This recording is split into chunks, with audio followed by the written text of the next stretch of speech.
Protesters of all ages walked to Washington's DuPont Circle as part of a countrywide pro-union protest. One of them, Ellen Murphy, said she was worried about proposals by newly elected governors which would reduce negotiation rights of public worker unions. These governors want to take everything away. They just want to say, well, you can be a union, but you can't do anything.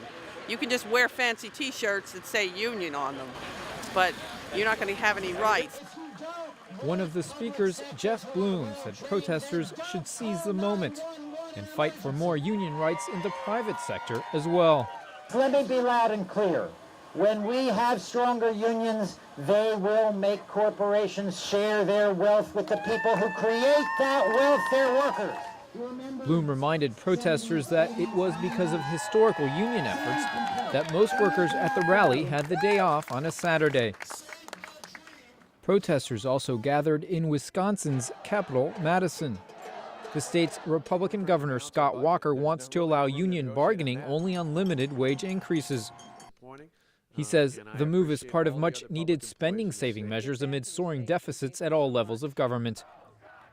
There have also been rallies in favor of his proposals by so-called Tea Party activists.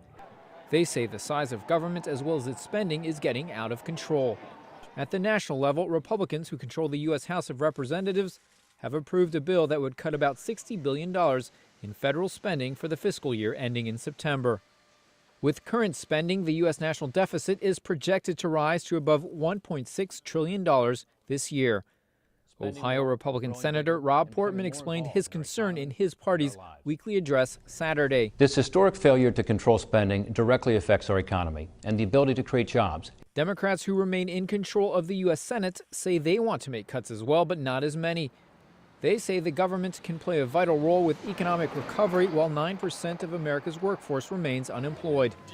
In Washington Saturday, a signed protest also took place, calling for higher taxes on wealthy individuals and corporations rather than cuts in social services. Sina Jansen, a community educator, was one of those distributing pamphlets. It makes me really afraid when I see that so many vital and necessary public services are getting cut.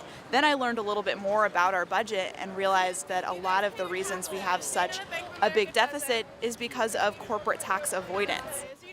Democrats and Republicans have until March 4th to reach a temporary or final yearly budget plan to avoid the shutdown of most government services. Nico Columbus, VOA News, Washington.